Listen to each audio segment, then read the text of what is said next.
Thanks for coming here, guys. I appreciate it. Yeah, thank you. So, what is the meaning of this, George? This is gonna be a fun episode. One, because there's a shitload of things going on with you that I love and that we're gonna talk about, and also the fact that this is the anniversary episode. Oh, is it? Yeah, it's gonna be the 1 year anniversary, and I figured might as well bring back the first guest that started everything. That was me, Goofy. Congratulations. Thank you. And and I said might as well bring the sidekick. Yeah, I mean, he wasn't doing anything today anyway. Robin. He's got to take care of my business as his. And by Robin, I mean Robin Banks. That's what I deal with this idiocy on the regular. There's a lot of stuff I'll that stop, I just I'll stop. I no, you don't stop, bro. How about you invite me here when the weather's good? Just be good. The weather's perfect today. Are you crazy? I could have invited you here. When was it this week that it was snowing? Your wife almost crashed getting out of the driveway. I don't know if that was a gender thing. I'm assuming it was the snow. There's a story behind that. I actually said on the Dad's podcast. When was it? It was a couple weeks ago. Lots of snow, man. It was just crazy. So I get out. I clean the driveway. As soon as I clean it, my wife leaves.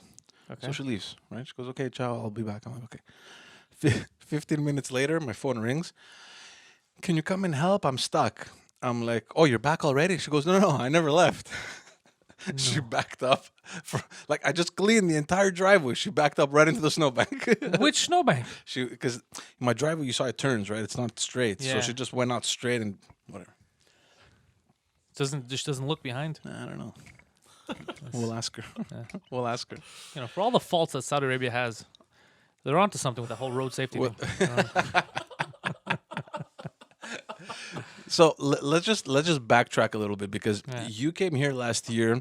It was the first episode, and we were talking about how much of an amazing year 2018 was, Yeah. and how amazing 2019 was going to be. Yeah, it was even better than we thought. Yeah, we're gonna go through that because it just exploded. You told me a bunch of things that were coming in the beginning of the year that ended up happening, and obviously you met with a lot of success. And now, early 2020, there's there's just psychotic things coming. Yeah, and we haven't even announced everything yet. We haven't announced anything, to be honest. Just little stuff that we let slip up on different podcasts. Like all three of us, me, Poseidon, and Mike, mostly me and Mike, are doing very well. I'm just Poseidon's along for the ride, so he gets to enjoy. He gets to reap the rewards.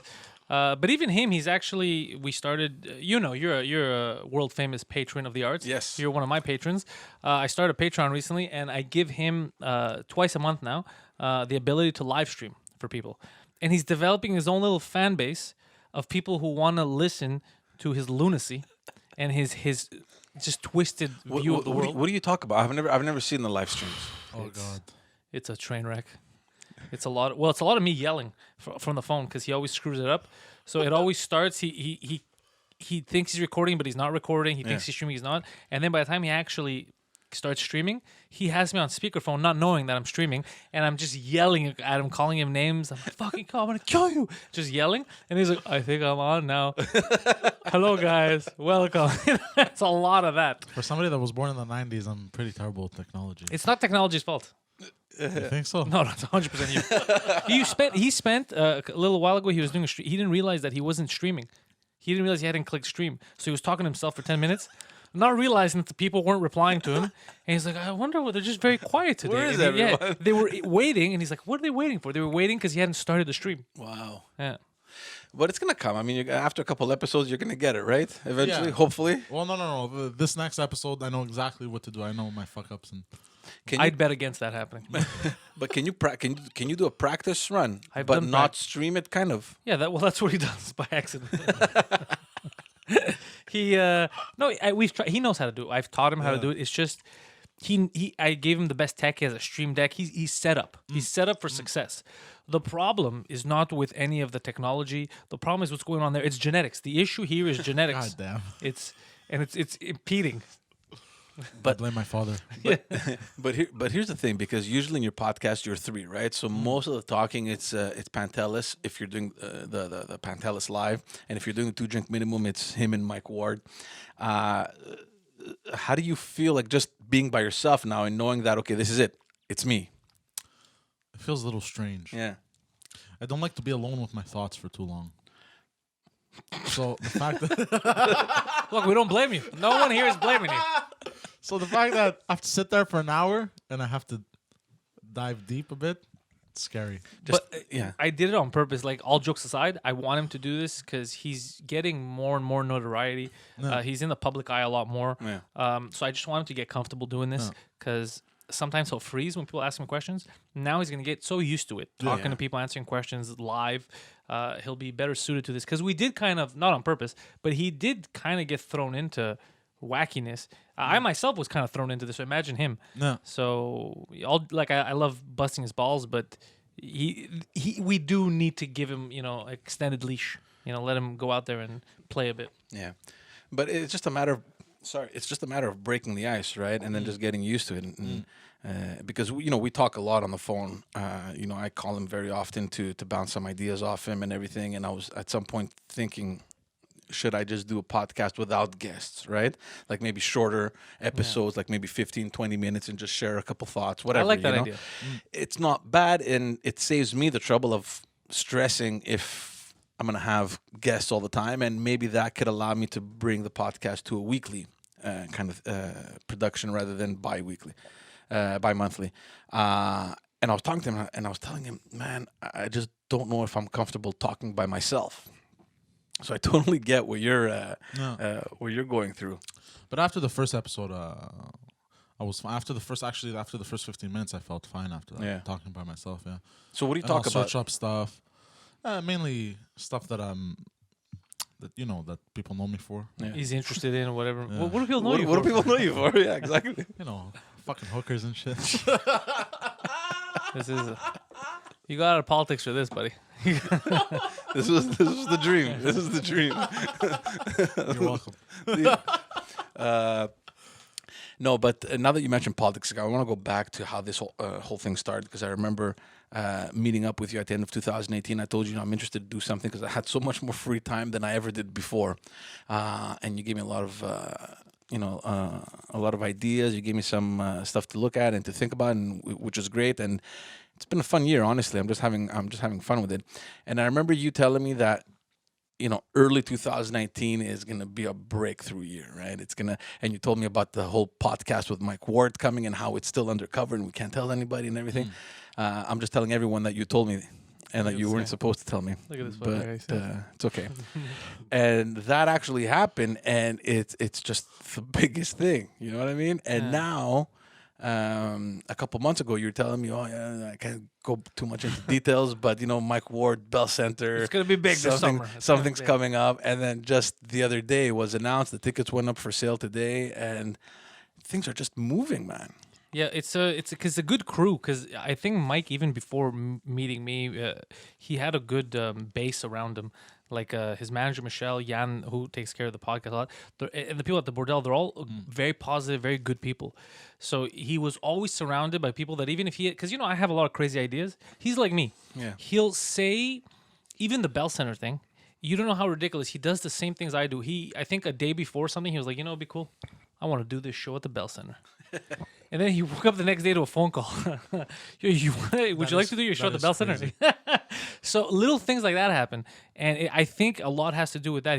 So I take a lot from him. Like, I see what he does, how positive he is, and motivated. Like, nothing, he's unstoppable. He has his own fan base. Spending so much time with someone and being lucky enough to have a friend who has been through, like, I get to see things through a different eye. I don't have to go through certain things because he's already done it, right? So I get to learn from him. And also, we're just having fun. So the more fun we have, the more cool stuff keeps coming. Obviously, it's fun. I don't think anybody doubts that for a second. But the fact that you're suddenly surrounded by people that have been professionals in this industry for so many years, they know the ins and outs, the tricks, what works, what doesn't work. He has a successful podcast, and so do you. So obviously, you fed off some of that stuff as well. Yeah. It's just crazy how everything just kind of came together. Yeah, I started doing a French podcast because of him, because he motivated me. I started doing French comedy for him. So I started a French podcast, and the first week it was number 4 in Canada. So I get a lot of support from Quebec. But again, at the same time, because of the work that you've done together, you've come to meet all these other French comedians Yeah. that already have their credibility, that have a certain notoriety in Yeah. Quebec. So the fact that you now bring him onto a French podcast, even though it's a new podcast, they're very well known. Yeah, they're credible. So it just gives that boost to Yeah. your to the podcast. Yeah, I'm not bringing just random, grocers up there. How is it in French? Because I remember having that conversation with you, and you're telling me, I'm going to start doing French. And you were telling me how, I haven't spoken French in so long. I haven't needed to speak French. Not that you don't know how to speak French. It's just that you haven't needed to speak French. So obviously not using the language, it kind of, goes on the back burner. Exactly. You don't really, Yeah. And I think the first time you did the live one at the Bordel where you did it in The French. first time when I was speaking French again after so many years was a live podcast at the Bordel with Mike, that's the one. which was a little weird with you, for me. right? Yeah. Then I did a second one with Guy Nantel, which helped. But then I started listening to a lot of French podcasts because then in October, Mike was like, come open for me in Saint Jerome. We won't tell anyone, just come open. And I was like, fuck, I don't know if I Just could. putting you on the spot. Yeah, he's like, no, just come do it, So I show up there, still not thinking properly. But it was like a huge, you were there that night. It was like a huge theater. There's like 1,000 people or something. So I was like, Jesus Christ, like this is a place to fail. Like this is how you're going to bomb. But it went well. Nobody minds the accent because I still speak the language properly, so they understand me. And I think they find it a little charming that they're like, this fucking guy talks funny. So it helped. And then I was just super motivated after that because they showed me like the Quebecois people, the French, a lot of support. A lot of support. So I'm like, you know what? Why do you think that is? Well, I'm from here, right? Like my mother explained this to me when she was giving me she explained this to me. She was giving me a speech because when I first did the French podcast, someone had left a comment because Mike was telling them how funny I am in English. He's like, this guy's one of the best comedians. So someone had, I guess he's not a bilingual. He said something. I don't remember if it was Jan that brought it, if it was on Patreon, or if it was on YouTube that I read it.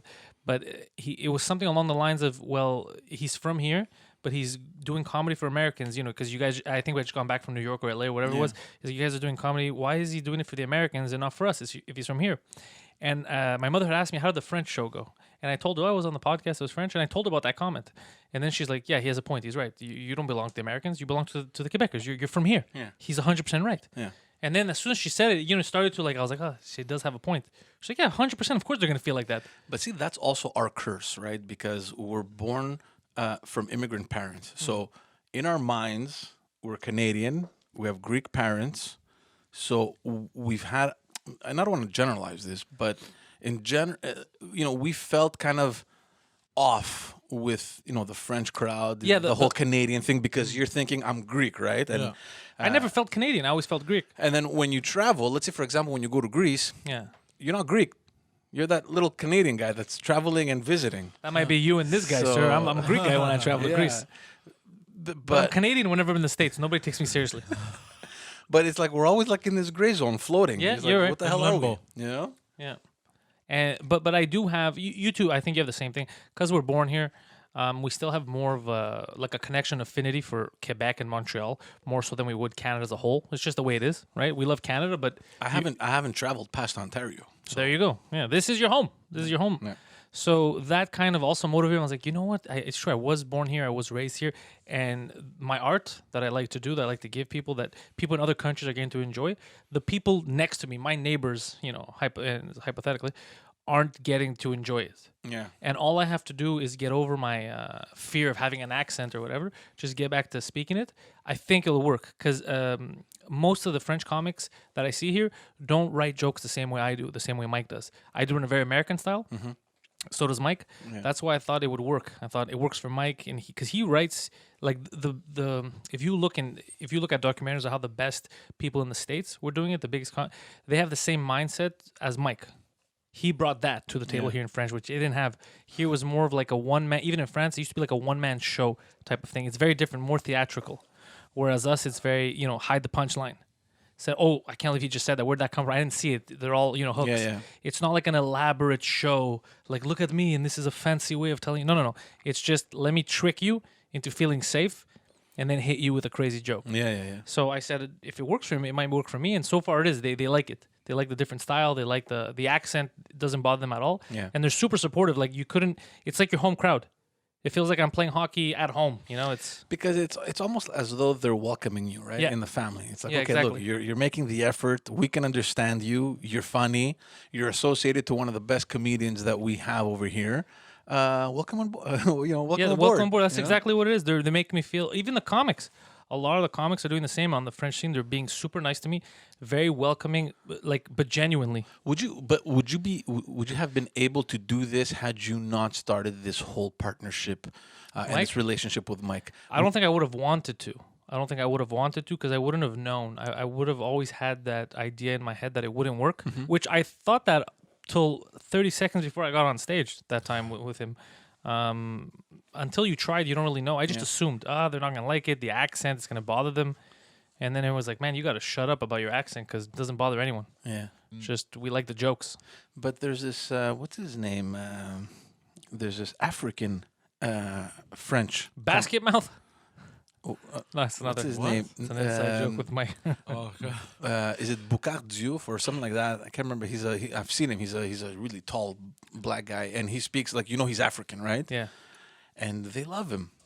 I mean, the guy, he's funny. Like this guy is really, really. He's from here, from Quebec? No, he's in Quebec. He lives here now, but he's originally from Africa, Okay. and he speaks French. So I guess. Okay, so what you're saying is he's got a bit of an accent. Oh my God, yeah. I don't know. I think it's because I was I think nervous it's Boucard Diouf. Yeah. about them seeing me more, even though my accent in French isn't an English accent. You know, my accent in French is more of a Greek guy speaking French. It's not. It doesn't sound like an English guy. I don't think so either. It's just. I don't have that. It's so like this Eastern European yeah, that went to like French class, like Yeah, after there's something- after school. 100% boat refugee is my accent in French.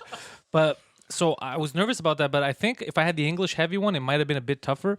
But I don't even like the English heavy one, like "Hey, bonjour, tout le monde." That that is disgusting. Yeah. Like You're if I not- had you're that not and there. they hated me, Yeah, you're I would not- understand. You're not there. I hate me too. Jesus.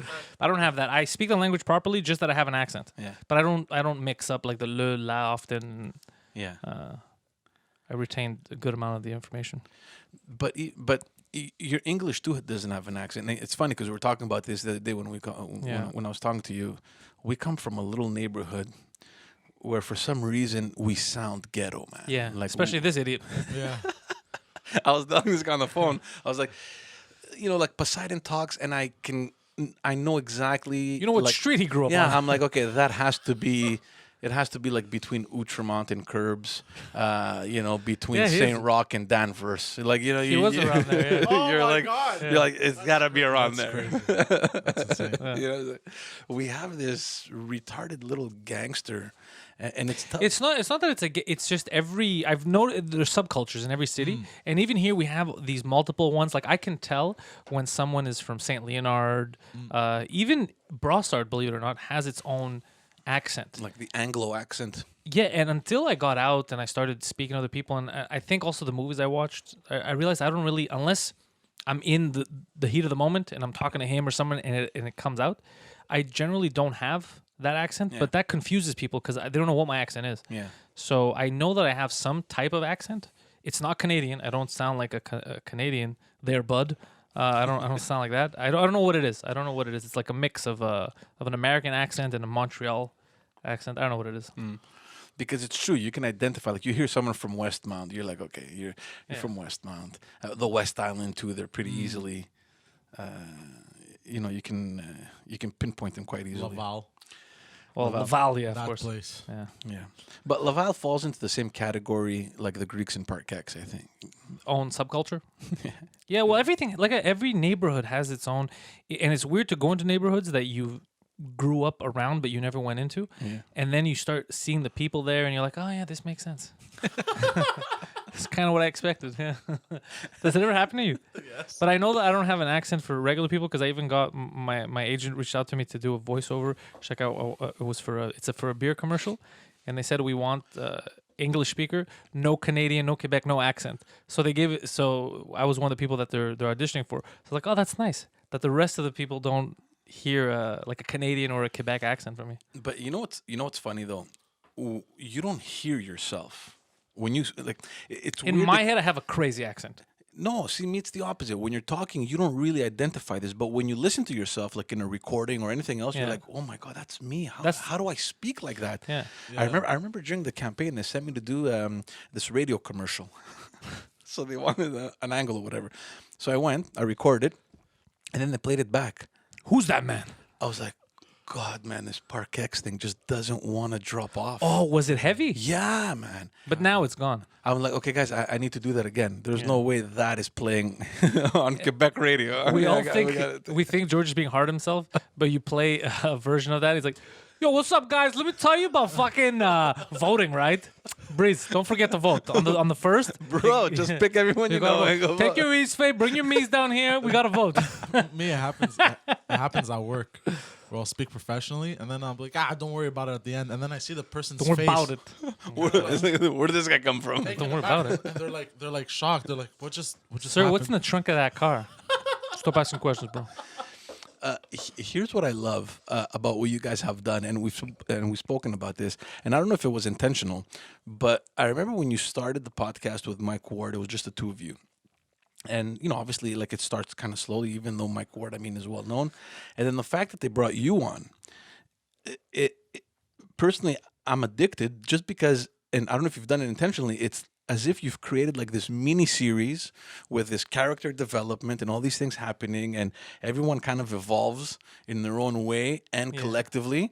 And it's like watching a TV show. Yeah. It's like, what's going to happen this week on 2 Drink Minimum, And I don't know if you've done that intentionally or if you guys just kind of meshed in that beautifully together that it gives out this impression, but that's how I see it. Well, like I said, it makes, trust me, working with Mike makes shit a lot easier, because in the beginning we had trouble we were getting all the good guests you want, right? We can get anyone on the show here in Montreal.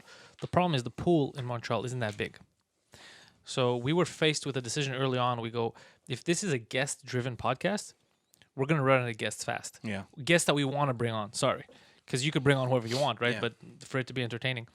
Then we started reaching down to bring guests that we were just interested in, like friends of ours, that were in the industry. And a lot of people were scared. Like, Why? we'd say a joke and they'd be like, oh, that might be a little too far. And a lot of that stuff, even from comics, certain comedians. Yeah. So then Mike's like, God damn, this is getting weird now, because now we look like psychopaths, because there's a guy sitting in the corner being like, oh, that's offensive. Who says that? So we're like, shit. And the show started to peak. It started to get bigger and bigger. And then I forgot how I brought it up to Mike. I go, I know a retarded person that we could bring on the show. He's not medicated yet. He said no, but his boyfriend agreed. And no, but when I was explaining Poseidon, I go, he's a wacky son bitch, but he's a super good kid. He's got a huge heart. He's wacky. He's not dumb. He's misinformed. Like, all jokes aside, the biggest problem with Poseidon is not stupidity. I like to call him stupid because my friend. If anybody else calls him, we don't accept this. But he's just misinformed. He doesn't know basic things. He doesn't know shows that everybody would know. He doesn't know common things that you should do out in society that normal people. He just doesn't know it. For some reason, it's like he grew up in some kind of a dropped on the planet. Yeah, it's like he was in a bunker. His parents thought that the World War was coming, so they had him in a bunker for all these years. You've met my father. Yes. So it's just little things he doesn't know. Like, he wouldn't know. We had to introduce him to Andrew Dice Clay, to anything you want. But that look, just to play devil's advocate, I mean, you're taking a guy, and I look at myself too. I follow comedy. I like comedy, but I'm not in comedy. So I don't know the people that you know. I don't know the comics that you know. I don't know the skits they've done. I don't know that stuff. Okay, so, I mean, you can't blame the guy for not knowing who Andrew Dice Clay is. Especially that Fair. by the time that he was like 10, 12, 13 years old, Andrew Dice Clay was done. Keep talking shit, George, but look, but done also, in the that sense is that, a fair. there was no more tapes. I remember the Dice Clay, the tapes. You're 100% right. However, I just use him as an example because he's going to be here in the summer, and it came into my mind. But from everything to Pulp Fiction to regular shows that every kid grew up with that he didn't know existed, I've heard of. That's crazy though. So and it happens often on the show. Me and Mike will be talking about something, and then it'll be silence, and then we'll look at each other and be like, wait a second. What is he doing? So you can just see right that like he's this. thinking. Yeah, so his brain is working. So you've heard of the band Queen, right? And then he'll be like, well, I know there's one in England, but I don't know that she had a whole group. So like little things like Were that. they will like happen. an all-girls band? What was Yeah, that? but it's not a stupidity because it's not a 2 + 2 = 8. It's none of that. It's just misinformed on all kinds of stuff in society, and that's why he's like this. He'll come off as dumb because people are like, everybody knows that. He just doesn't. So that also works to our So advantage. is that a real example? You didn't know who Queen was? I think Queen, he didn't know who it was I don't know the first who it time we was. mentioned. I think I still don't know. He still doesn't fully. No, but you've heard songs. You probably don't know it's He just Queen. doesn't know. Yeah, that's why I tell him he doesn't. But I'm Like telling We you. Will Rock You and Oh, but he. Yeah, I've heard that. Yeah, that's But there's movies, classic films that he's never even heard of. Yeah. And I don't mean classic films like Humphrey Bogart. I'll mean like big Hollywood blockbusters. look, that I don't blame the guy because my wife has no clue about movies either. But your wife is a busy lady. Yeah, He's yeah. doing nothing. But anyway, so me and Mike had that issue. So I brought him along, and Mike, to his credit, he's like, let's test this out. Let's see if a regular civilian could be on the show. And then it became regular. It became kind of a whack pack thing because it's like, how far can we take? Because me and Mike like to bully people. So we're like, how far can we take the bullying? And we started bullying him relentlessly. And the good thing about Poseidon is he was bullied a lot. So he is used to getting It's bullied. a hard shell. He has a Nothing hard goes through shell. it, yeah. Someone else right now would have snapped on us. Like, remember, he shit his pants for like $3,000 on camera. saw that. Yeah, so someone else would have murdered me and Mike, or me or Mike. You don't know. You might prefer to one of us. It could have gone sour a long time ago with anyone else. It takes a special kind of person to be able to be the butt of the joke, but also to be in the joke and understand it. Because some people, they can't be both. They can't be the butt of the joke and be part of the joke. Yeah. You know, they'll just be angry but he, even if he's the butt of the joke, he'll laugh. He still gets the joke. He's still into it, which is, you can't make that. It's either the person's like that or they're not. Yeah. So that helped us out because then we didn't need a guest every week. We talk about our lives and his, and it's very different. And when we bring a guest, it's just an added bonus. Yeah. Yeah. No, that's definitely, like, it's what I told you. I mean, it's so much less stressful to not have to think about who to bring on. But again, the fact that this happened, and I'm guessing from what you're saying, it was completely unintentional. No, it was organic. Yeah. But yeah, like the fact that everything just merged and meshed so beautifully together, where it's like all these dynamics kind of evolving. Honestly, to me, it's like a show. It is. It's a. You know, it's not like a podcast. Okay, let's see what they're going to talk about. Like for me, it's like, okay, let's tune in. You know, like tune in next week. Yeah, well, we have a very. I can't. It'll ruin the joke because he doesn't know it yet. But we have a very special message from a celebrity for him that was sent in. Yeah. what And- it was specifically for me. Oh yeah, it's specifically for you and to you, and we're gonna show it live on the show on Tuesday. I'm excited, but I'm also a little nervous. You should be. Oh, Because fuck. there's footage that whatever I'm not gonna say. There's footage that escaped Poseidon that he still doesn't know that is out in the wild, and it is very compromising. Yeah, his Try to think, man. What did you do again? oh now we're gonna stress him out for 3 days. He's gonna be stressed. You just see what he just did there. Yeah, He just put that over there, and he's, I just left that out Hold there. on, I'm breathing heavy. I know. Put that out there. We can feel it. What did I do? He won't sleep I've for the done a whole lot of weekend. stupidity. Screwed up his whole weekend. I'm a good guy like that. You- So next question, George. Wait, did I do something bad? It's not. Yeah, actually, it's bad. Most countries, it's bad. Yeah. In most countries, In Mongolia, surprisingly, not even an issue. I found out. Yeah. he's trying to. Dude, he's messing with you, man. Don't worry about it. Wait until Are you Tuesday. messing with me? Just wait until No. Tuesday, and you'll find out. Yeah. It's okay. Wait till Tuesday, you'll find out. I can't now. Just You ruined me, bro. just get excited to see which celebrity is gonna Oh no. have a message for you. It's one of his favorites. Anywho, What? so George, It's funny though. It's funny how the universe works because the whole thing with the French podcast. I remember how it happened, and because you called me at the exact moment where I was thinking, should I be doing a French episode? Should I? And like 5 minutes later, this guy calls yelling. and he's like, "Bro,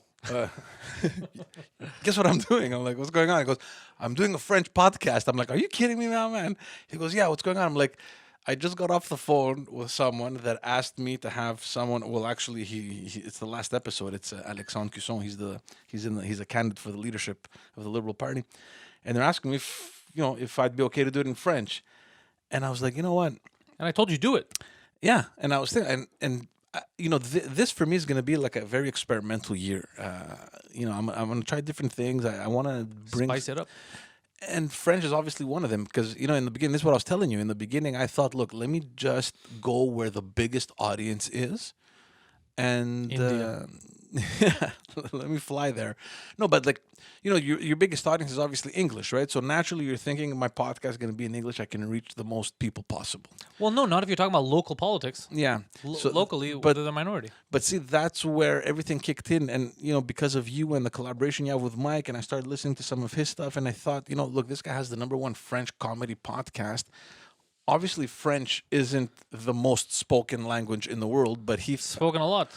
He's #1 so there's obviously Quebec, there's Canada. No, I'm talking about in terms of languages. Like if you go online and Yeah, but I'm saying in Belgium they're listening to him. Yeah. In France, in these African countries. Yeah, exactly. You take the countries where French is spoken is obviously much less than the countries where English is spoken, right? My English podcast is number 30 in Sweden last week.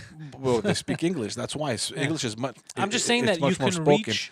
But what I'm trying to say is that he narrowed down the audience and just made sure to win the biggest percentage of people in that audience, right?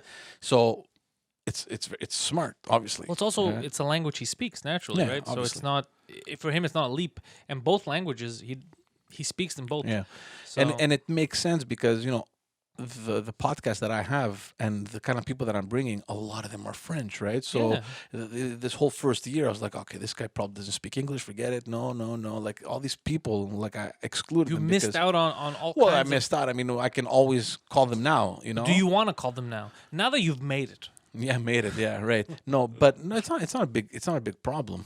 Now the question is the people that are bilingual. Yeah. Do you do it in French or do you do it in English? Right. So it's just a matter of finding. I would do whatever they're most comfortable with. Yeah. Look, I started. It was the first episode. It went up. It went up this week, so it went well. Obviously, there's a lot of visibility because of what they're involved in right now. So this guy wants to be the leader of the Quebec Liberal There's Party. there's a leadership race right now in Quebec. They call it a race, but it's more of a duel, no? Isn't it? Well, because there's only two. But Right. But also because they're not really racing to something; they're fighting each other. yeah.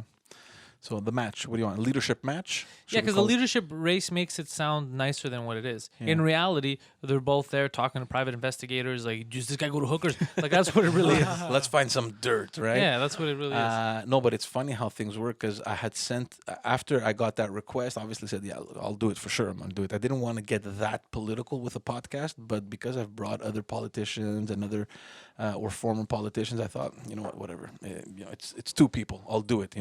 But I didn't want to do one, not the other. I didn't want to be seen as though I was taking any sides. So as soon as you are. You're taking a side.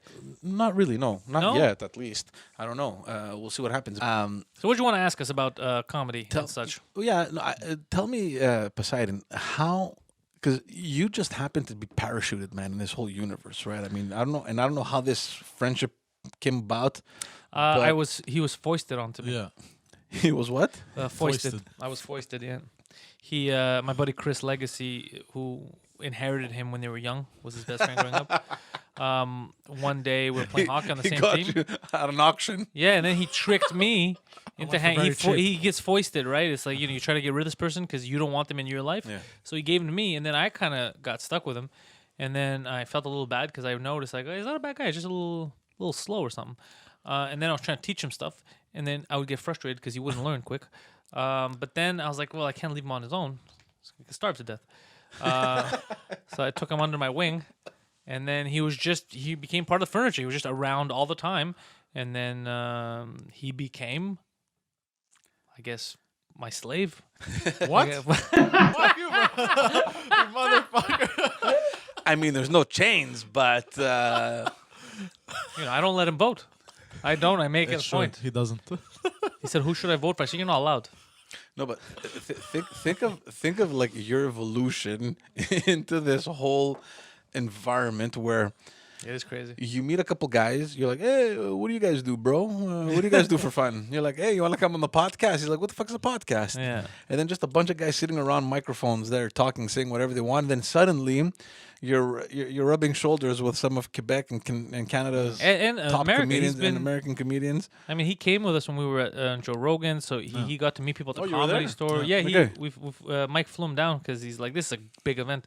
So this is the comedy store. I mean, when he got robbed by that prostitute, he then came to complain at the store, and all these comedians that he would watch on Netflix, that he's like, oh my god, I get to meet them. They were all just making fun of him. They're like, this is the guy. I'm like, that's the guy. And like, you fucking idiot. How did they pepper spray you? And they're asking him all the questions about the prostitute. And he's just like, oh, I saw you guys on TV. And now you're all ripping me. What is happening? Like, he's trying to grasp in his head. Like, a day ago, I was watching you, like, through a screen. And now you're making fun of me. Now you're making fun of me. So it was great for me and Mike, but it was traumatic for him. Well, in the moment, I was very upset. Yeah, because he had just gotten robbed of his hard-earned dollars. But wait, I find it hilarious how now. long has it been, like, since you guys have known each other, or that you've been sort of part of the I was podcast? 21. A month. It's like, about a month. You were 21. What does that tell us? How old are you now? I'm 38. No, it's a joke. He looks divorced, though. Admit it. How old are you now? 26. I'm about to be 26. So I know you for 5 years, 6 years. Yeah, 5 to 6 years. Yeah. Wow. Time flies, bro. Feels longer though. Yeah. He's draining. But yeah. were you at all expecting? Well, I mean, you weren't even expecting it. I mean, you had a, you had a podcast. You're having fun. You're doing it. I mean, I've turned into one of the greatest living comedians of all time. So yeah, it's great. But you having been part of it, like, how does all this process? It's been very fun. I'm not gonna lie. Because again, sorry to interrupt you. You have no connection with comedy. You have no idea what podcast. I didn't even have a clue what podcasting was until I met you, like 2007, 8, whatever it was. So you're completely disconnected from all of this, and then you just find and the rest of yourself- reality. you find yourself in one of the most successful podcasts. Not just that, he finds himself because we bring him everywhere. So like even last year at Just for Laughs was funny. He had 15 passes around his neck because we gave him. He had every pass imaginable just around his neck so he could get in everywhere. And he's at all these parties like the Netflix party, and he's eating sandwiches, pushing people, not knowing like, he's pushing are. A-listers. And I am dying of laughter. Like, like Jeff Ross is trying to get a drink, and then he's like, bro, hold on, bro. Yeah, can I get, like, just doesn't give a fuck. Move over. And then they're all like, what the fuck's happening? And it makes me and Mike die because he's not doing it to be funny. He's oblivious to who's around him. So it's just, for me and him, it's great. And then we have like a couple of years ago, we got to meet and we became friends with Nick Swartzen. Yeah. And he's an actor, he's a comedian, does a lot. Yeah. So even Nick Swartzen, who's been around, he's seen a lot. Okay. He's in every Sandler movie. He's seen a lot. Even he was like, what is happening here? Who is this fucking person with you guys? So, but in a good way, he got to know him, and it's just so funny to him. But even he was like, what is that? I don't understand what the relationship is here. Who is this guy? He's not a comic. Yeah. He's there. He takes abuse, but he's always ready to kill someone if they look at you crooked. Because he was head of security that year for us. Head of security. Yeah. Just making up titles. Yeah, Just that's the random best because he would tell titles. people, look, I'm Mike Ward's head of security. And then people would be like, shit, head of security? How many security guys does Mike Ward have? God damn. Where are they? Are they? They're undercover. And whenever we need something, we're like, Poseidon, you gotta take care of this. So he'd push people. Oh, okay, bro, get out of here. Okay, I need 2 gins. bro, I'm from Park X, bro. Yeah, exactly. Well, that's where that line started. It was that summer. It was 2 summers ago during Just for Laughs. It started because I said it as a joke. I don't remember why I said it, but me and Mike were joking about that. And Mike got into a fight with some of the Netflix people there because they allowed these French joke thieves from France Oh yeah, I heard that story. at his club. And then he met the Netflix woman there who was going to give this guy, like, it was like a few $1 million a special. Yeah. And Mike's freaking out. They're like, oh, you're too aggressive. You kicked the guy out of your club. And Mike would start telling them, he's holding a champagne. He's like, the problem is not me for saying the truth. It's you guys for allowing joke thieves to steal other people's jokes and then make money off it and not pay the original people. And he starts yelling. He goes, man, I don't play that shit. You think this is you think this is like West Coast East? So that's what you think. If this guy is Dr. Dre said or something, he goes, I'm Snoop Dogg, unkillable. They shot me. And then he threw his glass down. He's like, I'm from Park X, because we kept saying it the whole thing. Yeah. So then he's like, I don't know if she understood what the fuck I was talking about, but everybody got nervous because I threw my champagne glass down. And it was carpet, so it didn't break. It just bounced. No, so it was a weird... The glass didn't even break. No, it didn't break. So it didn't have the same effect you wanted. But the fact that Mike was yelling about joke thievery, and then it became a thing, the I'm from Park X, bro. And I wore that shirt when I went to Rogan. I wore the I'm from Park X, bro shirt just to fuck around. But it is sometimes it's strange. I'll tell him, like, I'll send him a text. Something will happen, and he'll hear an announcement that we're going to do something crazy. And then he'll be like, dude, this is insane. And then I'll be like, I'm from Park X, bro. Like something, even when I went number 4 in Canada or all the crazy shit that's happening. Like I wrote a movie this year. Oh, yeah? Yeah, like I wrote an actual, like there was a script that came my way. They just wanted me to punch it up, like to put some jokes in it. It's a Hollywood thing. And I was like, oh, I'll put jokes. And I started reading it, and it was garbage. It was one of the worst things I ever read in my life. So I tell the guy who's kind of like my manager now, too, cool dude who hooked me up. I go, all right, I'll take a look at it. And I sent him back 3 days later a completely redone script, like a full thing.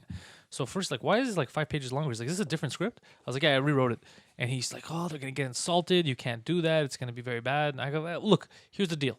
Send it to them. If they do get insulted, because what they gave me was hot garbage, if they don't like this version, I'll punch it up for free. I'll just write jokes for them. It'll be good. So he sends it in. Then they get back to him like, who the fuck wrote this in 2 days? And it's like, oh, this comedian. I'm like, this is fucking great. This works now. This is a fucking script finally. So he's like, what the fuck? They liked it. You know, they want to. And this is a movie. This is a movie that's going to get made, a romantic comedy. So, yeah. So I wrote the fuck out of that. Yeah, I can't wait. Like some of the actors attached to it that I got to see are like people, you know, they're like it's like a real film. Yeah. So I can't wait to see my name on the screen, like, you know, the whole written by or whatever the fuck. Are you gonna go with your full name or just your stage No, I'm name? Pantelis. That's me. Because nobody can say my full name. That's the only. People think I'm being mysterious. That's another mistake people make. Yeah. He's being mysterious. No, he's being nice. Because when I first started doing comedy, I'm making you a favor. yeah, I had my full name. You and don't then need to pronounce my name. Pantelis Palida, and they were all like butchering it. And then someone's like, "Can you stop pretending that there's like 50 of you? You're the only comedian named Pantelis. Just stop. Yeah, yeah. We don't need the last name. They're not gonna confuse you." So then I started using just my first name, and it works better. It's nicer to see. Yeah. And yeah, now it became like a thing. So you're seeing all this happening, okay? Like I just want to see, like, from your perspective, how does all this thing kind of process in your mind? It's like I said, I've been having a blast, but sometimes I'll panic. Yeah, he'll get nervous. He'll lose sleep. He'll overthink shit. But why do you Yeah. panic? Like, it has Because- nothing to do with you, though. You know what I mean? Yeah, but it kind of has. His whole life now is, if I make it, he makes it. Yeah. Right. And also sometimes like I say absurd shit, right? And like sometimes I'll hear I forget that I say them because I talk a lot of shit, and It just comes out. yeah, and then I can't control it. and then I'll hear myself say that. And I go, oh my god, I can't believe I fucking said that. That's insane. And then I'll panic over that, or like when I had shot myself for the, like at first I was like whatever, but then there was one night I remember I was like, What did I do? That's on the internet forever. What did I just do? Because here's the thing, though. I can't believe I fucking did that. But be honest. Would you have ever thought 5 years ago, one day, I'm gonna make money taking a shit on myself? Never. That's why I've opened these doors for you. I've created opportunity The opportunity of shitting yourself for cash. for cash. Yeah. How much did you make that day? 2 G's. Let me ask you a question. $2,000. When was the last time you got paid to take a shit, buddy? Never. He made it. Dude, I can't. He's ascended. I can't even take a shit quietly. Like, yeah, you go take a shit, the door knocks, it slides open, your kids walk in like nothing's happening, you know? Yeah, it's true. You have it's true. You have a whole family now. But I'll just brush my teeth. I'm like, okay, don't mind me. I'm just shitting here. Could you imagine me having a family? I Just hope like- to God that Do, never do happened. you imagine yourself having a family? No. No. Why? You guys are allowed now to get married here. You could adopt kids. It's fine. It's not an issue, no? You're a politics guy. He's allowed, He no? doesn't stop ripping Yeah. me on with the gay jokes, bro. It's incredible. Oh, I meant mongoloids. Dude. Oh, fuck.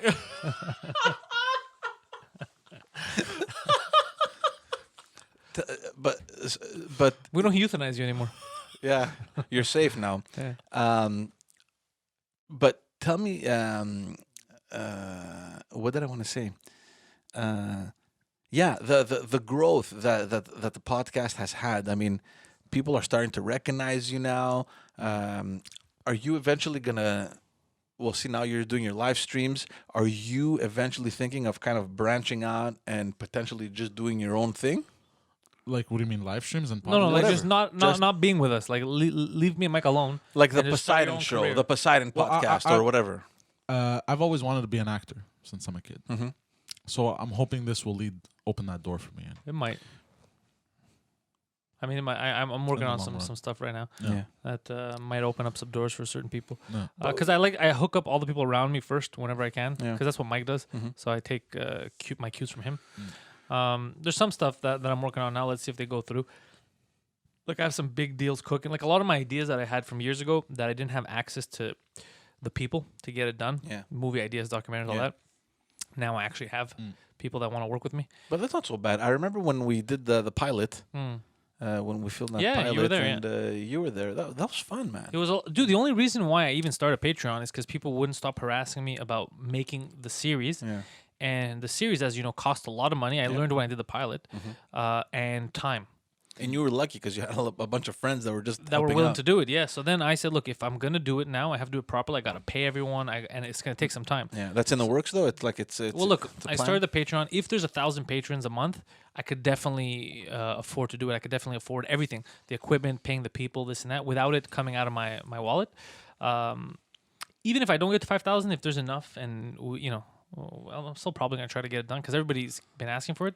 Now it's more of a matter of time because I am doing a lot of stuff. Yeah. A lot with the English, the French, the podcast, the stand-up, the writing. It's and I'm working on some pretty big stuff. Like it's crazy that all of that happened in 1 year, right? Yeah. I mean, your podcast just explodes. You create a brand new one with Mike Ward. You start writing for Crowder. Yeah. Your comedy and your stand-up is just through the roof. You're booking cities all over North America. You're working now on this, getting this pilot. Well, no, it's not a pilot, but it's a series basically that you'd Yeah. like to get that off. It's insane, man. And the series is the last thing. It's the Yeah. last thing on my list because I do have an actual show in the works with like an actual. Can't say too much, Yeah. but I have You have an agent now. and a manager. Look at yeah. that, man. Honestly, I don't even know how he does it. Like he'll wake up early and work until the morning. Yeah, I work like 20 hours a day. Yeah, wake but up in the I'm- morning, go to bed in the morning. But Like, I've it's never been nuts. happier. Yeah. Because right now, in 1 week, you're doing your podcast. Then you Well, I'm have doing the Pantelis podcast. 2 drink minimum. Pantelis live. And the the French. Pantelis Frenchcast. At the minimum, I do that. Plus, I normally have footage to edit for Views of a Simpleton that I put on. I do this just thing with my buddy Phil Balabano, so you Yes. know him. Writing. Then I got stand-up gigs in between. I got writers meetings with like some of the shows that I work on. So there's always there's stuff. There's always some, like my calendar's always full. yeah. So it's hard for me to fit stuff in during the week. But I make it work. And like I said, I'm not complaining. I'm the happiest I've ever been, and I'm working. Well, yeah, because But I'm not. It doesn't feel like I'm working because I'm doing. well, you're doing something that you're enjoying. Yeah, something that you dream of And having it's these funny because see opportunities. now you're seeing kind of everything behind the scenes. You see how hard this guy works, and Yeah, it doesn't rub off on him. it's not. Well, it's not about rubbing off. It's just that I'm sure 100% that there's people in your entourage that are thinking, "Fucking Pantelis, you just got a lucky." Oh, break." Poseidon, you mean, or me? Fucking No. Pantelis or fucking Poseidon? No, like people around you, they're thinking, "Yeah, Pantelis, man, whatever. He just got lucky." But Oh, yeah. but behind the scenes, you're seeing all that hard Yeah. work Yeah, we and all the talked about struggle, this. Yeah. man. We talked about this actually because there's always going to be naysayers, right? Yeah. But the best is those people because I've mentioned it. I go, well, for the record, it could seem like that because you only see the successes. Yeah. So you're only going to see, oh, he has a show. You're only going to see, oh, his podcast. You're not going to see all the in betweens of Everything how goes, that happens. everything that goes into Yeah. for that. Yeah. You don't see what's going on in the kitchen for me to make you that meal. You're like, oh, it's easy. Look at this steak. Mm. You didn't see what preparation went in. So, and you always get that, but those are people that I've learned. Like, back in the day, maybe 2 years ago, maybe it could have bugged me. It's so funny how I could care less now because I'm so in the zone doing my stuff. Yeah.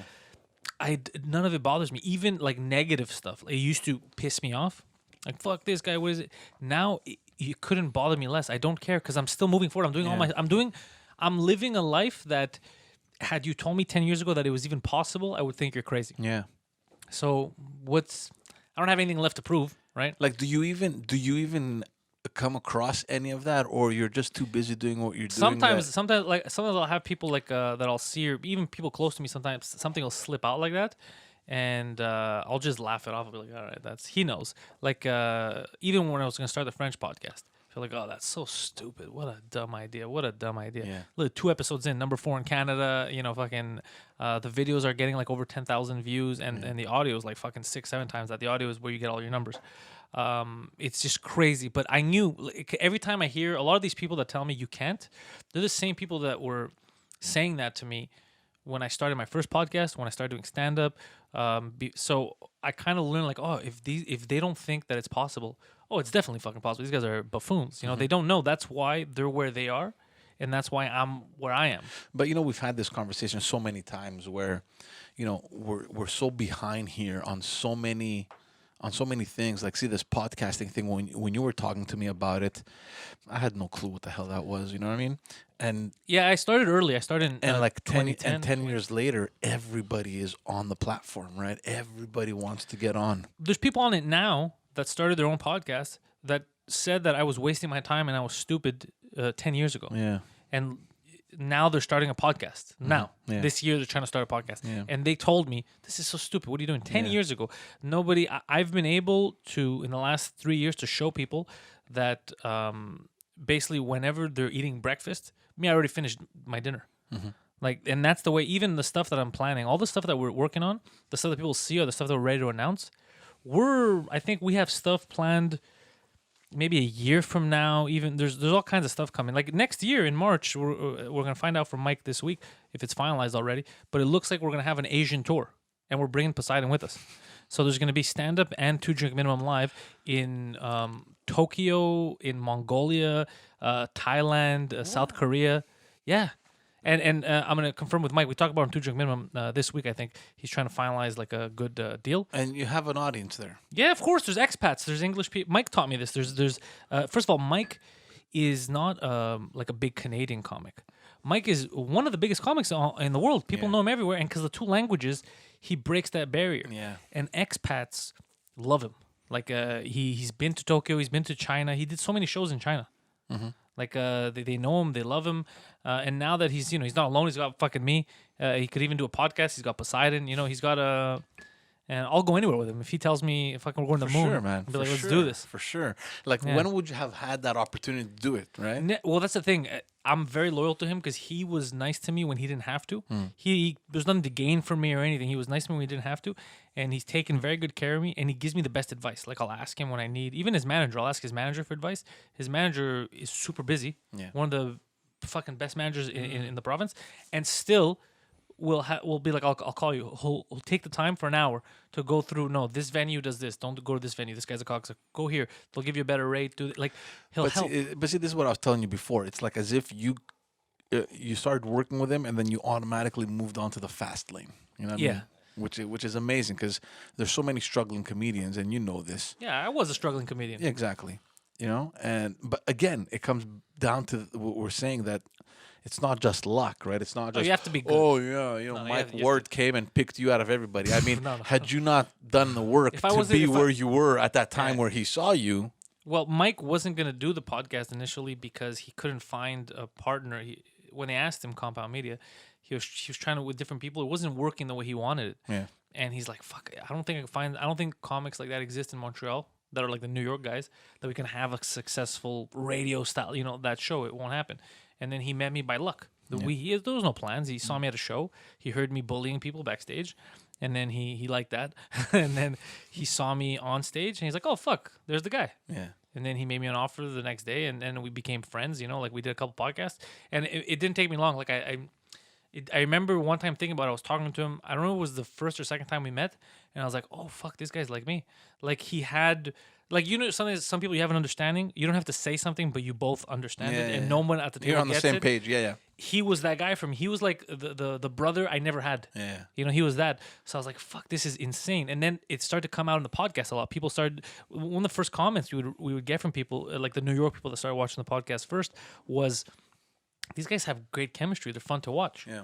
And it wasn't something we consciously understood. It's just we were just being ourselves. But then when you watch, you realize like, oh fuck, it's true. These guys are always like, they look at each other, they know where they want to take it, whereas no one else in the room is on their level. So that's why everyone's surprised when it comes out. But sometimes we try to beat each other to the punchline, but we both know where we want to go. But nobody else knows. Like, how the fuck did they get there? Yeah. And for me, it was like a breath of fresh air. I found my like in comedy, that like I said, like it's like a brother. Mm-hmm. It's just understanding, and he's the type of guy that will he doesn't stop. Like some people, you're worried about, like, oh, you might. He'll keep going. He'll fucking dig it. And it's amazing. For me, it's been the best comedy relationship ever. Here's what I find funny, man, because just to touch on what you were saying, that you're just reading each other's minds, you're feeding off each other, and sometimes they just bounce off you just to bully you, and you're just caught off guard completely. And oh, you're yeah. Like, What just happened? because he's getting uppercutted, right hooked, and the thing is, me and Mike, it's like we know, and it's just like a Gatling gun, and he's like, wait, what did he say? What did he say? How did you guys both like you can corner see, me? like you can see that your brain is working. You're trying to calculate. Okay, Yeah. he said this, then he said that, and what? Well, sometimes we'll alley oop. There's no planning, but Mike will say something to set it up so that I say, you know what I mean? Like, Slam because he dunk it. knows Yeah, he's yeah. like, I'll give it to him. He's gonna do this, you know. And same thing. Sometimes I'll say something, and I'm like, I wonder what he's gonna come up with. And then Mike will say something that'll bring me to tears. Like he'll just nonchalantly, within 1 second, his mind goes to comedy so fast, right? Yeah. It's in half a second he comes out with a line that it hits me like a shotgun. I'm like, what the? How did you even get there that quick? Exactly. You know, I didn't even think about a joke yet, and he had the punchline. So it's hard. I don't know if it sounds weird for people that are not like involved in comedy. If what I'm saying sounds crazy, but just the way comedy is, like kind of an access in your mind. Like you don't do it on purpose. There's certain people, and I'm one of them. I didn't know this when I was young. I thought there was something wrong with me, but my mind has very quick access to the funny. You know how you meet some people that are very depressing? Their mind has access to depressing. Yeah. So they'll say, for example, like, "Oh, that's a beautiful house." Yeah, my uncle died in a house like that. Like Yeah, their yeah. mind goes. Yeah. Me, it's always to the funny, and I thought it was just, I'm not mature. I don't have, but it's just there's certain people that are wired that way, and Mike is one of those people. Yeah. And I don't know what it is with his synapses, but while you're still setting something up, while you're asking him a question, 8 jokes are already lined up. They're ready. His mind is like that Yeah, instant. that's nuts. Yeah. So to me, it's a luxury. It's an honor to be around that. You can't help but get better yourself. Well, for sure. Because you have to step up your Yeah. game. Yeah, he's always. I'm telling you, one of the greats. Yeah. The GOAT. Like you know that whatever you guys record, I guess every Tuesday or Yeah, it's live on Tuesdays. you're going in there. You're thinking. Do you ever think, okay, what the hell are they gonna nail me with today, fucking guys? It's like a prison. It's like a prison shower room when he no, walks in. He knows. No. And if he doesn't drop the soap, we'll drop his soap for him. We'll smack it out of his hand and then take care of him. I don't go in thinking like that, but honestly, it does me good. Yeah, I noticed. it humbles him. Humbles me, and I've noticed it's made me sharper. Yeah, being around them. He is sharper now. Yeah. Than what I was. And I noticed this because we took a bit of a break for Christmas and New Year's because we had recorded. Oh those, yeah, and he missed and I the. missed it so much, man. I was so depressed, and I didn't know why I was depressed. And then we Yeah. came back the first week, and I felt that. Well, I missed it too. I like hanging. Like I love hanging out with Poseidon Yeah. too. But I love hanging out with Mike because I don't have. It's like I don't know. Let's say you have a hobby. Yeah. What do you like? Fishing. What the fuck do you like? You're a regular person. I was into music a lot. Oh yeah. when So I was your younger. crew. Remember your crew? Yeah.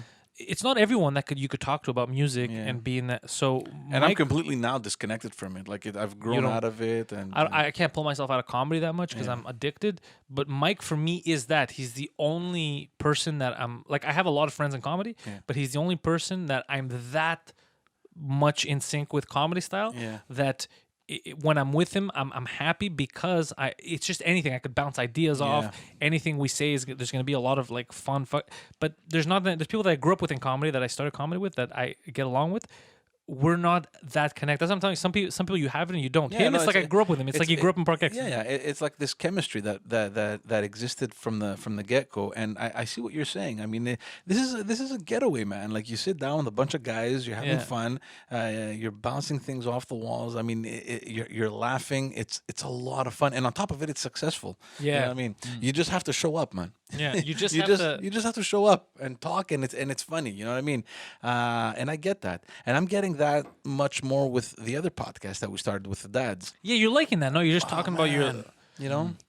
Well, first, I mean, we're 3 very close friends, right? And I mean, it wouldn't have worked otherwise. And I remember telling you in the beginning because we started late last year, like in November, and we were all excited, and then at some point we just stopped because the holidays came in, and then I'm like, all right, guys, we need a second episode. like, what do we do? I'm jonesing. They're like, forget it this year, forget it. I'm like, oh man, like it's not going anywhere, And for a moment I thought, God damn, man, this was like my hangout. Have to murder their children. You know? I gotta free up their schedule. No, but see, that's the thing. Luckily, one of the two guys, because one guy wasn't the problem with George, there was no issue. Like we could have kept that consistency, but it was mostly with Chris. He had so many things going on, and he's a busy bee too. yeah. So finally, he freed up his agenda, and then we managed to kind of record every Tuesday as well. And It's great.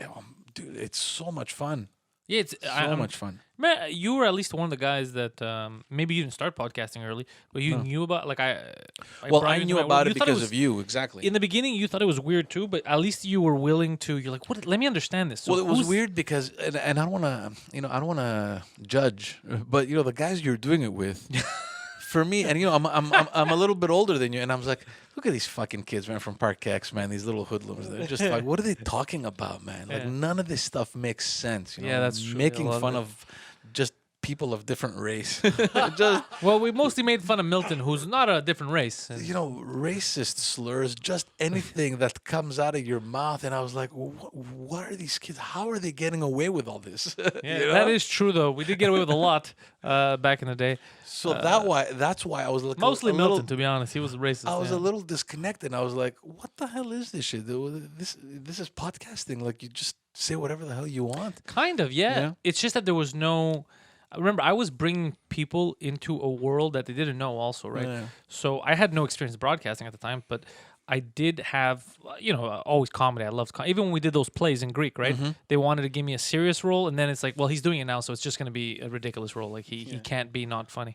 So I wasn't doing it on purpose. It's just the way my voice sounds. I don't know what it is. I think I have a ridiculous voice.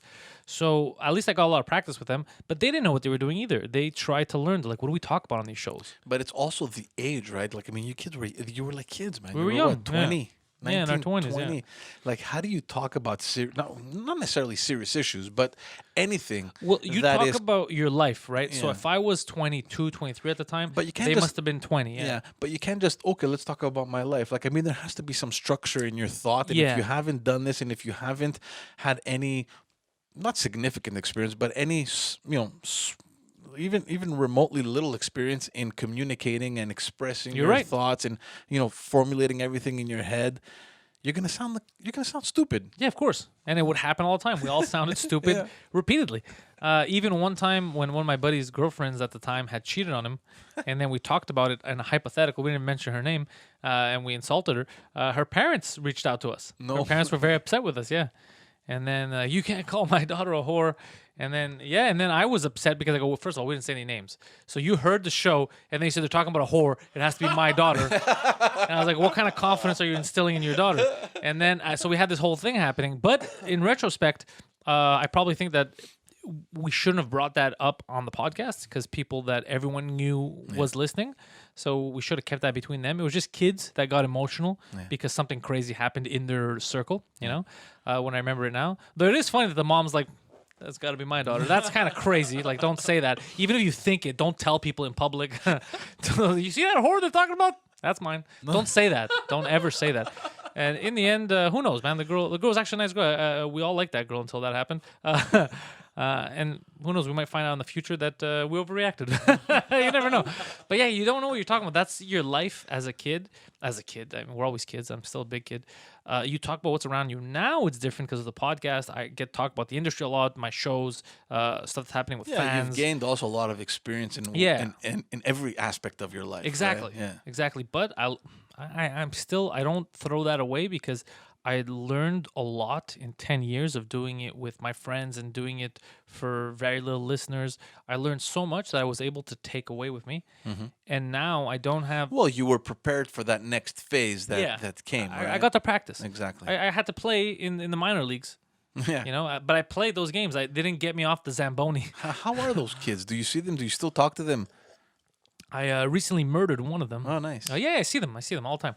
Yeah. Like, how do they think? Like, fucking guy, we started the podcast, we stepped aside and look at him now. Well, actually, I kicked them out. Is what happened. Is it was funny because I was going to quit everything. I was going to quit podcasting and stand up. It was October of that year, 2017 maybe 2016. Who knows? This is a mystery that's going to remain a mystery of time. And they didn't show up for a show. And I had the studio, I had everything. And I said, you know what, man? Fuck this. I'm putting all the effort in. I'm editing everything. They don't show up. They cancel last minute. I was upset. So I told him it's done. We're not doing this anymore. I don't know what I'm gonna do. So I stopped that, and then I was doing my own thing. He told me it was a good idea that I stopped it with him. He said, "I feel like everyone's holding you back. I think you'll do better by yourself." So I started doing mine a bit, and I said, "You know what? I'm gonna ease out the next couple of months, but I'm gonna end up quitting stand up and podcasting Wow. because there's no. I love it, but there was no future, and I don't want to be that guy because I know older guys that still go to open mics and they're 50, 60, and they're still waiting for their break. They're not doing it as a hobby. They're waiting for their break, and I never want to be that guy. So you know what? I have a lot of other skills. I'll focus on work. I'll try to build something. All that stuff. This was in October, and I was kind of like dragging my feet for a couple of months, and then February came, and it was a show that I was going to cancel on. I said, "Fuck, I'll just go do it." So I go to that show. We're backstage. Some woman was trying to explain to me what mansplaining is. So then I was kind of making fun of her about that.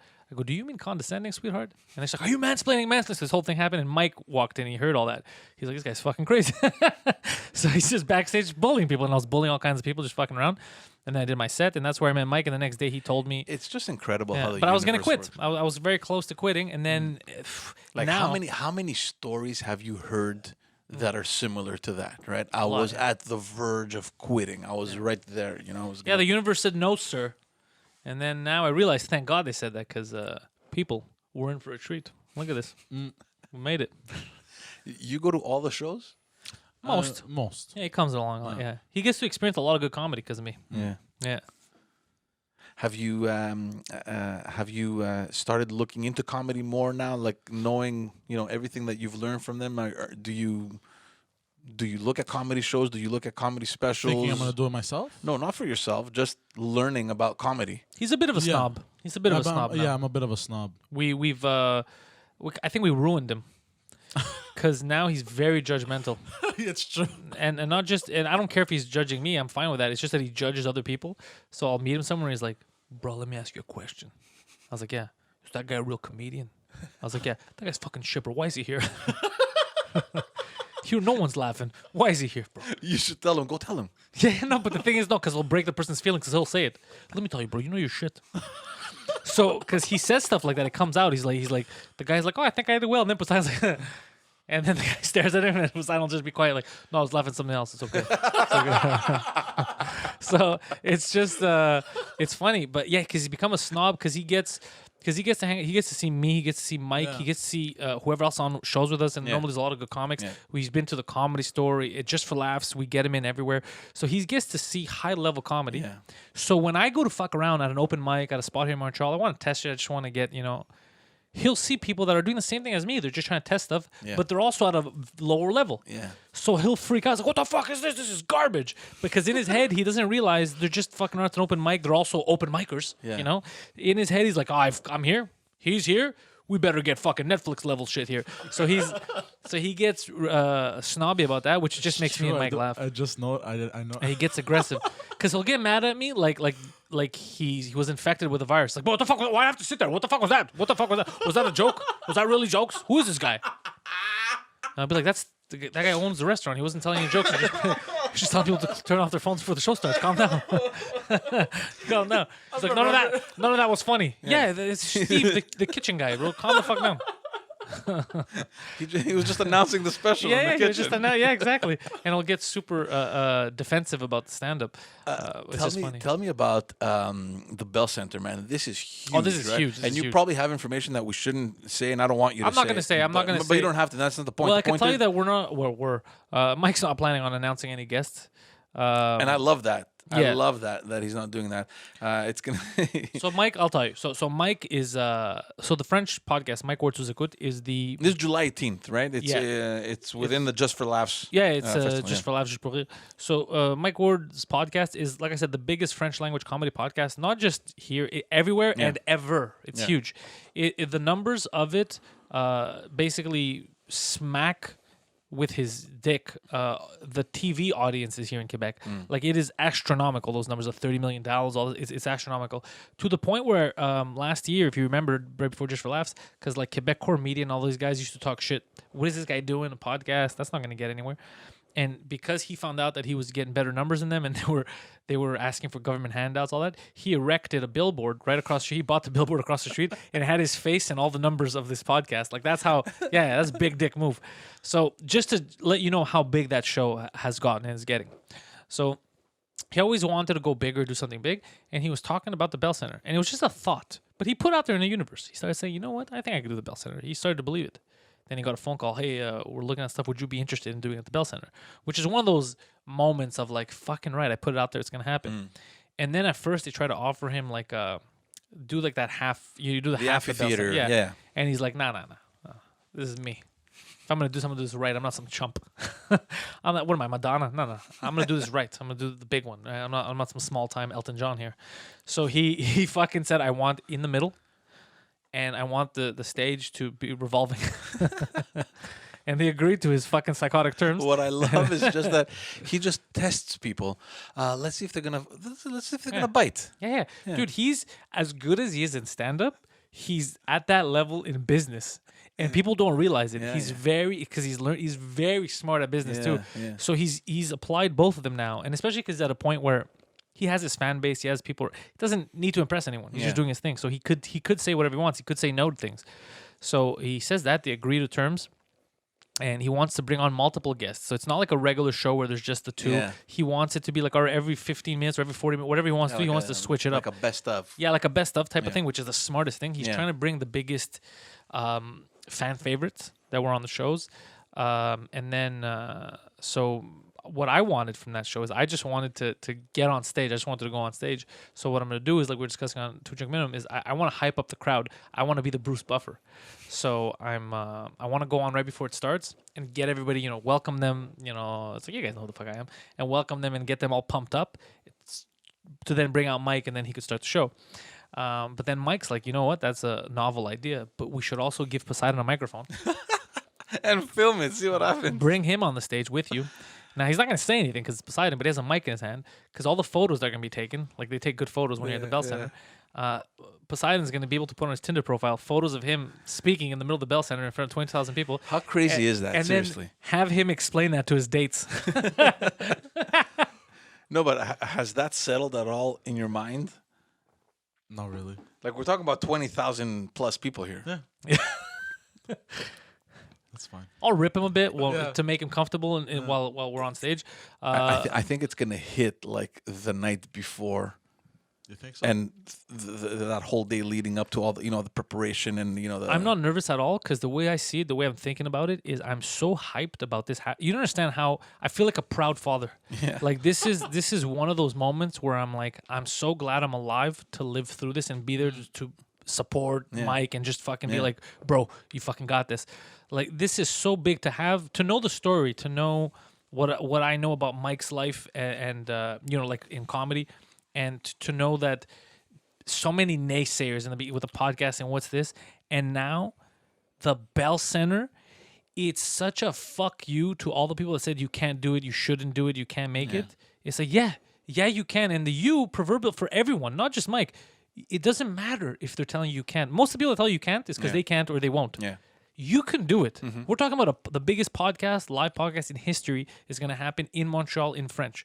There's never been a live podcast in front of 22,000 people. I think the biggest one is maybe 1,000 or something, a couple hundred in like a theater. Like I remember when they invited us, we were booked to do the Aspen Comedy Festival. We didn't end up going because there was a snowstorm that day, and we refused to take their follow-up flights, and they got mad at us. It was like a little theater type thing, right? Yeah. But nothing like this. Nothing 20. It's insane for a podcast. For sure. Yeah. But it's huge, not just for Mike. Obviously for Mike Ward. I mean, the fact that he's gotten to the point where he's gotten. It's actually huge for Quebec. It's huge for podcasting. Exactly. That's what I was going to say. It's just, and I think that whoever even remotely thinks of, should I start a podcast? What's a podcast? Is there room to grow in a podcast? At that moment, I think is just going to open up the doors. Yeah. Which is also a bad thing. You're going to get a lot of shitty podcasts starting. Yeah, but you know what? Naturally, they're either going to succeed or fail. Yeah. You understand? I mean, it's normal for people to see someone doing something and thinking, I can do that. Yeah. And it's completely different to actually sit down, put down the logistics, buy the equipment, learn, how to do it. What do I talk about? What guest? Like it's I hope it motivates. It's one thing, and it's night and day, right? I hope it motivates people, and I hope it motivates comics locally, and by locally I mean the whole country, like Canadian comics, to motivate them just to see what's possible. Because just me saying a live podcast in front of 22,000 people, it sounds ludicrous. It doesn't sound like a possibility because it's not like a show. It's not like a comedy show. I exactly. mean, Kevin Hart came a couple years ago. He did the Bell Center. Yeah, but also it's Kevin Hart, he right? also did not do the middle. Yeah, just he saying. did the middle. I don't want to look, man.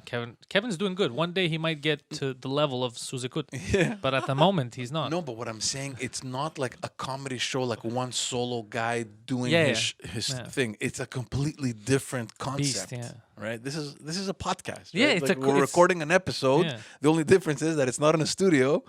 There's 20,000 people listening live. Yeah, that is kind of crazy. That's insane. It's completely insane. Yeah. Like he was talking about it the other day, and as he's talking about it, I'm like getting hyped up. I'm like, oh my god. I'm excited. I feel like that. Dude, mom I'm excited. I'm excited. Sees her kid score a goal. That's me right now. I'm not even part of all this thing. Like I put a reminder on my phone to get tickets because I knew they were gonna go, fast. Yeah, they went bananas. Yeah. And I got 2 tickets. I go to my wife. Look, we're gonna go. I mean, I got to be part of history here. Yeah, that's another thing people forget. This is the Guinness people. I think are going to be there because it's the historic. It's the biggest live podcast in history. And I can't see this being topped anytime soon. Yeah. But I think it could be. Like everything could be topped. I think every record is meant to be broken. But I don't know because you have to undertake a lot to do something like this. This is a big venture. Well, yeah, for sure. But the difficulty in this is that you can't just pick up one day and say, well, look, first of all, anyone can rent the Bell Center, right? Yeah, you just have to sell it. Yeah. That's the the problem. hard part. Yeah. So that's where it's easy for Mike because he has that reputation and he's backed up by the Just for Laughs. So if you think of it, he really doesn't have much to do. No, he also the best thing. All right, my reputation's on the table. Just for Laughs, take care of the logistics. See you there. No. He actually was implicated. He got them to not only lower the costs to so low to make sure that everyone could come. He also got them. They were so embarrassed because at one point his ticket fees for the cheapest ticket, which was $10, the ticket fees were more expensive than the ticket. He got them for the first time ever to lower their fees because they were embarrassed. Like, fuck, this guy's taking less money just to bring them in, and we look like assholes. Like that, we're talking about. He walks into these meetings and he doesn't do it on purpose, but it's like he puts his dick on the table and starts knocking everything around, and then walks out. Like he's like, nah, this is how much I want. Yeah, but you could charge more. Yeah, I know I could charge more. Yeah, but this is what we're fucking charging. It's a goddamn live podcast. We just want them to be there to have fun. For sure. Lower your fees so you don't look stupid, and then they're like, I look stupid. He's very he's not just thinking of the bottom line. He's thinking he's like, okay, my fans who have supported me, who brought me here. I need it to be accessible for them first. Yeah. Then after that, I need the stage to be like, if we're going to be in the middle, which I want, it has to be revolving. Everyone needs to get a chance to have that view. Like little things that he doesn't need to think of, and then he makes jokes about it, but he does because he wants everyone to be accommodated, taken care of, and then he's happy. And then he could handle his business, no problem. And that's what he's done. Like when you told me, I was excited. I was like, oh, wow, that's cool, but it didn't really settle. It's crazy. In my mind. But then when I saw like the Facebook event, I'm like, holy shit, it's happening. And then the tickets, I'm like, I don't know Mike. I know you. Obviously, I feel kind of attached to what you're doing just because I know you guys. I can't believe I get to go on there and talk like a fucking 20,000. That's gonna be fucking insane. In my mind, I was like, there's no fucking way I'm gonna miss this. I mean, just for Pantelis, for Poseidon, what they've done together. Mike Ward for me is nobody. Like he's not a nobody. It's just I don't know him. Oh, you mean like he's distant? Yeah. For me, it's like okay, dude, do your thing. I'm excited because I'm into the podcasting thing now, and I think it's good that he's putting everything on the table and showing, look what I've done with podcasting. It's a real thing. He's built. He has a team. It's a team for he has a marketing team, but the team is for like sales. Mm-hmm. So to get sponsors, all that. It's a team. It's not like him calling people. It's a whole thing. So and dude, the quality that they get. There's people that want to advertise that he has to be like you can't right now. We maxed it out because we don't want to oversaturate each episode with 50 ads, and the deals they give for advertising, with the numbers that he gets compared to TV, you get a better deal with him for more viewers. Yeah, dollar for dollar. Yeah, For dollar, you get more viewers with him, and you get it cheaper. And viewers of podcasts and listeners of podcasts are more loyal than TV watchers, because TV doesn't give a fuck. When you're watching TV, you have no loyalty to the newscasters. The commercials come on, you walk away. Yeah. But when you're watching George, for example, they're watching this, and you're like, look, today this episode is brought to you by the lovely people at Poseidon's Palace. You know, if you need a happy ending, Poseidon's Palace is where you want to be. You're like, you know what? I want a happy ending. I'm gonna go to Poseidon's Palace because George likes them. He gets his happy endings there. The Poseidon showed up to the episode one day. That's where I'm gonna spend my hard-earned dollars. Honestly, I cannot wait. Like, what's the biggest amount of people that you've been in front of? Like, you do shows, so you're kind of, you're not immune, but like, you've broken that ice. Yeah. You know what I mean? Obviously, you're going next level now. Like, you're going to have those jitters, those butterflies. Yeah. Like, oh my God, I'm going out to 20,000 people. But I think it's I'm like, not as nervous because I'm still But you've done it. fangirling over the city. yeah, but you've done it. Like, I'm gonna be nervous you- for sure, Of course. dude. When I stand up and get ready to announce it, and I look around and see all that shit, Psychotic, that's gonna be man. psychotic. It's crazy. But at the same time, I'm telling you, dude, it's such a pinnacle. Like, I want to see Mike walk out like that smile on his face, and then when he sees it, that's what I want to capture. I want to see his, because this is his accomplishment. This is huge. Of course, but for you, I mean, at some point, it's like you're a performer, right? You know what to expect. You know how to prepare yourself mentally. This guy, Oh, Poseidon, I could see him tripping, but it would just make the event even better. but I think the best is if you walk out with a mic in one hand and a sandwich in the other. and confused him. You're talking into the sandwich. Yeah, well, because he won't talk because he doesn't want that. But No, but we're gonna have his mic off. I'm gonna be doing talking, but they're always gonna be staring. Like, why? It's just we want pictures of him so he can share. no, on but his I don't want to stress you. I Tinder. don't want to make you panic or anything. It's just like, how many people have you been in? Like, how many? Oh yeah, the most eyes, people you've ever been. How in. many No, it eyes was, have been on was you? Was it good? Olivier. Les Olivier. Oh, when we When we went all on went stage, up, but yeah, it's different but because it- it wasn't exactly. about you. You were in the Exactly. background. You just walked up. And that there. was like 300 people. Yeah. 400 people. Now you're now gonna- there was 10 million people watching at home, but it was like they weren't there. Yeah. So now 22,000 people. I've never been in front of 20,000 people. That's crazy. I think I'm gonna have to take CBD. Cause I don't know how I'm gonna react in that moment. I need to calm my nerves. no, so- man. Such jerking off. Okay. That would just Mike would just be like, I want to see where he's going with this. All right, we're on in 5. I'm not ready yet. Hold on. I'm not ready yet. That's insane. It's fucking and again, look, podcasting. We're podcasting. When they were saying, what is podcasting? That's that. Dude, you don't remember? You're going to laugh. People that we know, obviously, I'm not going to mention them. I feel bad. But a couple of years ago, actually, when I had first started To Drink Minimum, I was getting harassed at one of the local cafes about, what are you doing podcast? How do you make money from podcasting? So I'm trying to explain the business model of podcasting. They're not listening. They're like, but is there money in this? And I said, well, I just told you I'm making money doing this. Like, how do you think I fucking pay for food? Yeah. Psychopath. And again, it was going over their head and like, it's just whatever. Like, what a fucking idiot. This guy is wasting his fucking time. But you see, even if you don't understand what podcasting is, and you just tell people it's like a radio show. Yes, I tell them that. And then, but You know still, how radio works, right? They work because they sell advertising. yeah, and then they go, but who's going to buy ads? I go, anyone that wants to sell something is going to buy ads. If you have a choice of where you're going to buy ads, you're going to go to where you're going to maximize your profit. Yeah. And the other thing that you get on podcasts is that your ad stays in the podcast forever. Exactly. So if somebody gets an episode that you got an ad for a year ago, You can listen to it in 3 years from now. oh fuck, it's true. George's tires. Huh, that's a good idea. I need to change my tires. The only problem is that company doesn't exist in 3 years. Yeah, but 'cause that's they their problem. Didn't spend enough on advertising. That's their issue.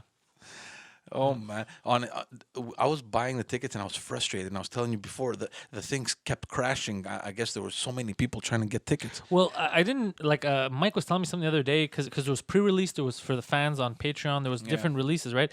And this morning I was playing hockey, and one of the guys that plays hockey is Bruce Hills. He's CEO at Just for Laughs. Oh, okay. And he's super. He's one of us. He's like one of our boys. He's a super good dude, and he was super pumped about this. And he told me, he's like, "Did you see the numbers?" I go, "No, I didn't call Mike at all today. What's going on?" And he's like 7 right now, like this morning. And I go, "What do you mean 7? 7 Just tickets. 7 Yeah, yeah. tickets. And he's looking at him. He's like, "No, 7,000." I was like, what, just this morning? He's like, yeah, it just went on for I go, what the fuck? That's insane. That's plus the tickets that, the fans only. But The you're telling me, pre-sale, you're telling me it's been on sale for 14 minutes and there's 7,000 tickets sold. Dude, I'm like, telling you, because I put a reminder at 11:55. and it was bugging. So I was waiting with my phone in my hand, like 5 minutes. I'm like, okay, let's do it. And it was bugging. I kept missing, and I don't understand. The thing kept bugging, but the clock kept running, and I was like getting panicked. I want you to know that Sugar Sammy also can sell out the Bell Center, and I know this for a fact. Well, I don't mean just quality wise, he's got that, but because I had done shows for him, he was doing some secret shows here, and I was doing the first part for him, and he put the tickets on sale through his website just sneakily, Just his fan base. here come, and I think the place only fit like 150 people. I forgot what it was. The amount of people that logged in for those 5 shows to try to buy tickets and could have filled it was like 26,000 or something. He could have filled the Bell Center, and people were furious that they couldn't get tickets. So if he wanted to, but he probably has a plan in his head. He's got his strategy. Yeah. He's another. There's very rare the comedians from here that can sell at the Bell Center, and I feel like he doesn't get enough credit, Sammy. But Sammy could do that shit too. And now he's in New York. He's fucking killing it. Caroline's. I disagree with you, man. I think Sugar Sammy's doing very well. Well, that's what I'm saying. I'm saying people don't think about how many. I'm saying he should get his credit because he's one of the other. There's not that many guys that could do what he's doing. Yeah. I don't mean he's not good. I'm saying the opposite. I'm saying he's at a level where we kind of but he's not. He's anywhere he goes to Texas, New York. The people, we have fans from Two Drink Minimum that will go down to New York visit to see him, and they'll write like because of this episode I saw him. This guy's fucking hilarious. No this guy, way. because he's fucking funny. And he adapts. He's not like a Montreal funny. Like, let me make fun of. No, dude. He goes, watch his videos online. He'll grill. He's a real comic. He's a fucking comic. He'll, anywhere he goes in the States. He's quick, man. He's quick. Dude, this guy can adapt to any situation. Yeah, he's another guy, and I'm telling you, I feel like he gets credit, but where he is, like his quality of comedy, he doesn't get the credit he deserves. So Sammy's fucking incredible. He's an incredible actual comedian. It's just He won Comedian of the Year in France. Yeah. Dude, he went to another country, stole the fucking award, bro. You know how crazy that is? That's very big dick energy. Big dick energy. I just feel like our guys that we have here that are that good should at least locally be known for the good stuff they're doing, because we have people that Why are just... aren't they? Why do you think they're not? Well, we do have a weird culture here. We have a hater culture. Okay. And I think that's mostly the English, because from what I've learned from the Quebecers, the French ones, who came out like crazy to support the fuck out of me, I think that might be an English thing. And by English I mean Anglophone, all kinds, Greeks. A lot of people are drinking that haterade, as Poseidon likes to call it, where instead of supporting you when you have some kind of skill and you can make it here locally, they'll shit on you and hate you, and sometimes they'll adopt you when you make it big somewhere else. Yeah. Like, they'll wait. Like, a lot of people that didn't support me doing stand-up didn't give a fuck at all. When I got back my first time from Rogan, from that time in LA, then they started becoming supportive. Oh, I saw you on that show. Cool, Yeah, same thing, Just for Laughs. When I got some people showed up to watch me the first time to do my hour last year, they would never show up to any of the shows before, but then like, oh fuck, Just for Laughs, he's doing a full hour. Okay, now, and it's like, hey man, and, I came to show you. What are you talking about? You didn't support me for fucking so many years when I was telling you guys to come out. You're like, that's fucking stupid. This, But the second they wait till you make it, some people, and they before that they hate. It's just the way that he knows it too. He's learned it now. The culture here, they have a lot of that. If they make it somewhere else, I'll support him. But what you should do is support locally. Build them up so that the rest of the world can then see what we have here. Don't come after cry and be like, oh, he's our guy. He's from here. He's from Park X, bro. But a lot of Park Xers always had it's funny because a lot of Park Xers would come to very early shows back in the day. Yeah. And then they showed up to, a lot of my friends that I grew up with showed up to my 1 hour last year Just for Laughs. They were super fucking pumped. They were happy because they had gotten to see me. I gave away tickets to that. I remember. Yeah. They got to see me at open mics. They got to see me years when I was auditioning for. They got to see me at a lot of different levels. So then to come watch me last year was very fun for them. And then I spent like the last 5-10 minutes just talking about friends in Park X and jokes about them. So it was kind of like a wink to those guys. And it was incredible. So you have those kind of people that support you from the beginning, and then they're happy to see you. But then you have a lot of people who are just they don't. I don't know what it is mentally where they block. They don't want to be part of that. They don't like. I understand if you're doing something dangerous or ridiculous. Yeah. But stand up to, because I used to get shit on from a lot of people all the time about I'm wasting my time. It's stupid. Yeah, but who cares, man? Okay, so what? You're wasting your time. Like, what's it to you, fuck? Yeah, exactly. What's it to you? Yeah. There's a lot of that happening. And there's more plans this year for you for Just for Laughs? Oh, yeah. I can't talk about the shit that I'm working on, but I'm working on a lot of different big big stuff. So there's a lot of lobbying going on. It helps getting some representation. I'll tell you that it helps. But yeah, it's we're working on some stuff for me. That's fantastic, man. Honestly, like, and you know this, and you probably hate me telling you this, but I'm just so fucking proud. And I remember from the very beginning, when you told me I think I'm gonna start doing my stand up. I'm like, okay, that's cool, dude. You know, I was like, okay, yeah, sure, why not? You know, do it. Because I met you. Remember when we went for that coffee, and you're like, you were just starting, or you were thinking of starting stand up. Yeah. Yeah. Yeah, it was very, very early on, yeah. And then I did it, and just some open mics. I did move. I've acknowledged this many times. I have moved up a lot faster than is normal, so I don't take that for granted. I know that that's a big luxury. I ate a lot of shit too, but nowhere near as much shit as a lot of people have to make it to where like I am now. Let's say so, and I don't take it for granted. Like that's I accept that I got to skip a lot of heartbreak. Yeah. Because normally they say that your 10th year, that's kind of like when you start doing like the bigger stuff. And what am I now? 8 years in, and I kind of have a trajectory now and a way to go. I'm writing, for a couple of years now too. So it's not like it happened at the 8th year. I think like at the 6th or 7th year probably is when I really started to pick up. So I know that I kind of had not a shortcut, but nowhere near the struggle that a lot of other people had, though I don't think it discredits my performance or anything like that. It's just I was always naturally good at doing what I do. It's just a matter of a lot of people say, what's really only 8 years? How the fuck did you do that? Like a lot of comics like that have been doing it for a while. Like I've been doing it for fucking 17 years. I'm running an open mic. I was like, well, different paths, I also think business. Like I said, I always think a few steps ahead. So right now we're announcing stuff, we're telling you stuff, you're excited and all that, but we have stuff in the works for months and years, and we slowly drop it when it needs to be dropped, but we plan way ahead.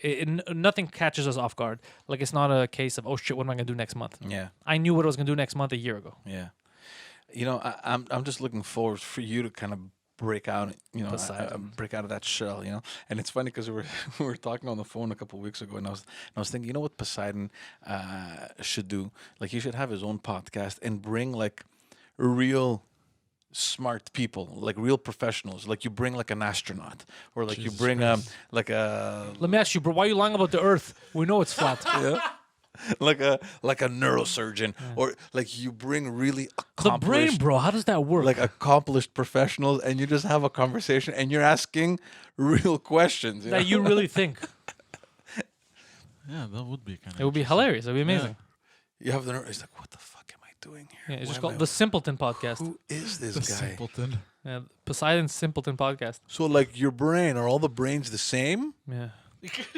Like, when you operate, do you remove brain? Yeah. And then add more? Yeah.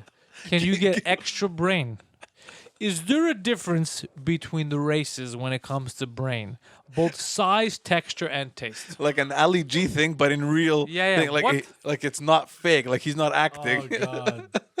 Just imagine. Oh, I think the only brain that's different might be yours, sir. Thanks. I knew it. Yeah. I knew it. My mom's been telling me that my whole life. Shit. My mom's been saying I'm special. Yeah. But but I'm excited because when you had announced that you're going off and you're doing your live streams, I thought, fuck, it's about time, man. Yeah, I mean, he's like, got to start. That's why I want. I don't want you to walk. kind of disconnect, because I think that the three of you have this amazing chemistry. But even just the two of you with your Pantelis podcast, Live, yeah. But it'd be something extra. Well, we're not going to get rid of him. But that's not the point. The point we're is trying to that upgrade him. You're adding like a different element to the entire kind of project, if you want. You know? He's also getting involved behind the scenes. Like Mike is he's getting his own email and all that. He's getting involved in like the sales team. Try to maybe work on marketing, selling ads, all that stuff. Because that's what he used to work in, right, in sales. So he wants to apply it to podcasting. Yeah, you should do like the business development, like the sales aspect of the podcast. Yeah, which makes sense because we're all looking for clients. We're all doing many things, and using our strengths. Now, me and Mike, we have the in front of the camera strengths that we're exploiting, but he has a lot of behind the camera strength, like the sales. It's what he did his whole life. So he might as well learn and add to that. And who knows? In a few years from now, his role could be completely different. He might never be. I doubt it. but he might not be on camera, but he might be fucking one of the top ad guys. Well, he'll go visit companies like, oh, fuck Poseidon. Remember Poseidon? Yeah, he's the sales guy. He's coming here and pitch and shit, you know? So you never know. Yeah. It could be that, and he'll be happy doing that. He's just happy to be on board. No. He's just, yeah. And they brought a lot of positive in my life. Yeah. A lot. Why was your life negative? A lot. Yeah. It was very negative, actually. Yeah. And he showed me how to change my mindset around. Me? You, yeah. Oh. You, both you and Mike, actually. Yeah. You initially. But I was very negative. I was in very negative environments. Mm-hmm. And I beat it out of him. Yeah. Well, I gave him confidence, self-confidence, and I gave him self-esteem because he lacked a lot of it, and it doesn't show by me fucking with him. You're like, you don't give him self-esteem, you destroy it. Nah, they don't know what happens behind the scenes. I gave him, it's true, and I also gave him that push he needed to get the fuck out of his parents' home and just go on his own, which changed. How is that, by the way? Changed his life. Yeah, changed his life. Yeah, he became a real adult. Yeah. Wow. Well, you know. Are you cooking now and stuff? When I have a chance. Yeah, but he refuses to clean. I was yelling at him today. He keeps paying a cleaning lady. I was like, you're a fucking idiot, man. Like, it's once a month. Once a month. That's it. You clean your toilet once a month. That's it. No. My toilet I clean. Like the little stuff I do myself, the dishes and all that. Yeah. But like a nice major cleanup once a month. Yeah. Okay. That takes makes a shit on the floor though daily. So. Oh, she's coming tomorrow, my cleaner. I'll just shit right here. Yeah, he does. Why walk to the bathroom? Yeah, he's like, I'm paying her, no. She's coming in exactly 12 hours. Yeah. No problem. We got this. So then she'll come in. It's like, Poseidon, please stop making shits the floor. It's in Park X? Yes. The next step is to get out of Park X. Not that there's anything wrong with Park X. I love Park X. I mean, I was born there and I'm there very often. But again, and this is another thing we were saying, it feels like it's this bubble. It is. And you just have to, and look, the neighborhood is going to change dramatically. Like this, it's going to become the next, it's already the hot spot. It's going to be the place to be. Because of me. Yeah, just because of him. I made it mainstream. But no. Well, that is true though. What 50 Cent did for Jamaica Queens. What? I'm fucking doing for Park X. It's true. Yeah. I was on the biggest show on the planet wearing a Park X shirt. Think about that. They had you in the fucking corner, man. We couldn't see you very well. It's a little dark too. Where? That's not a corner. There's 4 seats there. Yeah. That's all it has. There's 1 for him and 3 for his guests. Yeah. And he doesn't like using the 3rd one. Oh, next to him. Yeah, it's weird when you're not used to it because normally it's 1-on-1 or 1-on-2, like a porn. It's also the camera angles too, right? Like well, people always complain about shit. Like even my camera angles, like people kept complaining, so I switched them around. What do you mean? Like on the Pantelis Live and all that, they didn't like you should be on the right and he should be on the left. So now I switched them around just to appease the public. Because kind of looks like you're looking there, but really he's there. And I was like, oh, fuck it. God damn it. People have nothing else to do, man. They're looking at little details. Yeah, people complain about a lot of weird shit. That's my next step here. I think I need. I gave you a super cool autograph poster, limited edition, which you should put up here. That's gonna be worth something someday. Yeah. I'm gonna put up. Yeah, no, but like I said, this year is gonna be very experimental. We're gonna try different things, and the other 2 podcasts, and there's a lot of stuff that I'm looking forward to. Honestly, you're gonna have a good year. I'm happy that you're doing all this shit. I mean, as a retired man, you really need to find a way to keep busy. I do, and I'm trying. But it's very difficult to stimulate myself out of what I used to do because it took up so much of my time. And there's part of this new, quote unquote life that I'm kind of getting used to, realizing that what the fuck was I, what was I doing? You know what I mean? Don't you have any friends involved in pyramid schemes that could help you waste your time? A lot. Yeah. But no, but that's it. So I'm still getting used to this whole new routine, this whole new rhythm that I never had before, Not to say that I'm doing nothing. I mean, I'm still working and everything, but different, completely different in terms of like stimulation and just getting your brain to work a little bit. You know what you need? You need a consistency.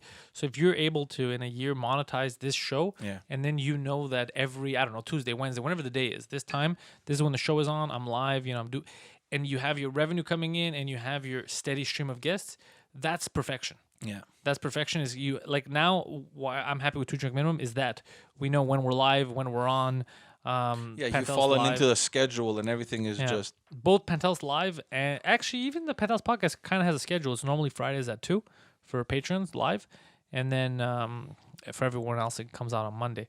The French cast is the only one that is not, because it's new. So I don't have a set time. I just bring in guests when they can you come record it, yeah. record it, it's live for patrons, and then I put it up once a week. I put out an episode for everyone else, and so far it's been working well that way. But do you think that there's a challenge in having guests and maintaining the live stream at the time that you want? Like you want someone to come on, you're like, okay, it has to be Friday at 2, but the guy can't. You know what I mean? Well, that's why I could shake it up because it's my show. That's the Yeah. beauty about being your own boss, right? So, like yesterday, for example, no, not yesterday, a few days ago, I did a podcast with my buddy Sid Coolart. He's a promoter here, a comedy promoter. It's Sugar Sammy's brother, actually. Yeah. And initially, I do Fridays at 2, but he couldn't, so we did Thursday at 3. Yeah. I'm the boss. Yeah. Who the fuck's gonna tell me otherwise? Yeah. It's my studio. But it's you my released fucking it time. Friday at 2. You didn't No, do no, it no. live on, oh, you did It was live on Thursday. Patreon when it happens. It's always live when it happens. Okay. And so the patrons have access to it the whole time. And for everyone else who's not a patron, they're gonna get it either way Monday. Yeah, yeah. They get it at midnight Sunday night or whatever. So it doesn't matter, for them. And for patrons, it's there live. If they don't want to watch it then, they could watch it an hour later. They Yeah. can watch it a day later. So because patrons are paying money. I view Patreon differently than other people. Like you've seen the tiers. You're one of the patrons. I don't view it as just pay for something I was going to give you for free. I view it as a membership. Yeah. Look, you want to be a member? Then I have to act like Netflix. I have to act like the podcast Netflix. So I got to produce content. I got to offer you shit. For sure. That's just the way I see it. It's an exchange. You're giving me money. You're giving me time. Yeah, Then you got to give something in return. It's like in a show. Whenever there's a paid gig, you treat it differently than an open mic. When there's a paid gig, people paid money to see you. I don't give a shit what's happening in your life, what happened before, what the booker did. For the people that paid, you fucking give them everything. Yeah. And then after that, you can tell the booker to go fuck himself for shortchanging you or whatever happened. But people are willing to give me. They're giving me time now because there's thousands of people watching my shit. And the French casts are getting over 10,000 views. Forget the audio, which is even crazier. Yeah. So tens of thousands of people are willing to give me time. You don't take that shit for granted, man. For sure. So I try to give as much as I can. I produce as much content as I can. I go to all the shows I can. I make appearances. I'll do stand-up wherever I can. I'm trying my best to not take it for granted and, exercise every option that's in front of me. And so far it's working, man. We have so much cool shit that we're working on that's in the pipeline. He knows he knows most of what's coming down, and sometimes he panics because he's like, yo, this shit's crazy. I've learned to keep my mouth shut too. Yeah, because he used to let everything fucking slip. But that's tough, though, right? When you know that there's exciting things coming up, Yeah. you just want to tell the whole world. You know? Yeah. Like he's Jimmy fucking tight lips over here. He's let shows that we shouldn't announce yet, like in other countries, slip, and then he's just looking at you wide eyes, like, ugh. He's like, we're live, stupid. Can we edit? Yeah, we're live right now. Everyone saw it. Well, even Mike is the one who leaked the Bell Center, Yeah. which was the funniest thing ever because he leaked it on 2 drink minimum, and we didn't know. We're like, oh, we're all excited. We're making a big deal. And then they came back to him. They go, yeah, somebody fucking leaked it because they're making a big deal. They're like, we can't let anyone know. And Mike's like, okay, we won't. This was like a week after he said it on the podcast. And then they're like, someone leaked it. And Mike knows that he's the leaker. And he's like, huh, that's suspicious. I love how he just doesn't give a shit. Man. I don't care, Just man. like, oh, that's someone leaked it. Okay, so what do we do next? Figure it out, man. But he's just hilarious. Like, I wonder how that happened. I keep thinking about it makes me laugh just in a boardroom. Huh, that's interesting. And there's a video.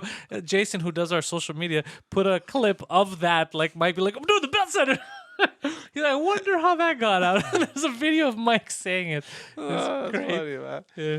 I'm not gonna take much more of your time, guys. I appreciate it. Is there anything else that you want to tell us? No, this was more. You wanted to ask me questions. You threatened me with violence, so I showed up. I don't want to get beat up. I just wanted to hang out, man. I'm like, okay, let's bring the dudes over. Oh, here's an idea. How about you move to civilization, sir? How about that? Yeah.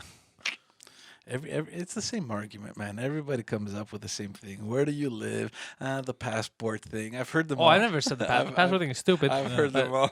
But I it like is this far. place, though. It's a nice place though, but it's just far. But the home is nice. Yeah, But the place is far. it is far. It is a little elongated distance. Elongated distance. He's trying to use every word he has available. He's like, this podcast is about to end. I'm digging in I my gotta show them. vocabulary. I gotta show He them. brings out his notepad. I gotta show them I'm smart. What else do I have? No, guys, I appreciate it. Obviously, we're gonna be seeing each other, and I'm a fan. Always have, always will be. Goddamn right. And I appreciate your time, man. Oh, and by the way, for the people watching this, just remember, for animals, I would suggest they adopt a pet. They rescue it from their local SPCA, or there's a lot of shelters and foster homes that kind of keep these dogs and cats safe so they don't get euthanized. If you're gonna get an animal, adopt from one of these places. Oh, that's a new thing now. You're promoting. No, I just thought about it right now. I said, what else do you want to promote? Okay, yeah. And I figured, that's how I got my dog. Rescued the little lady. That's and kind. Love her. Are you gonna get an animal? No, are you crazy? I don't think I can. Start with a fish. No. I always Nothing wanted that you've had sex with before. Oh Jesus! Get an Christ. animal that you're not attracted to. I've always wanted a parrot. Yeah, but has a parrot ever wanted you? I doubt it. Thanks a lot, guys. Thank you, G. No problem.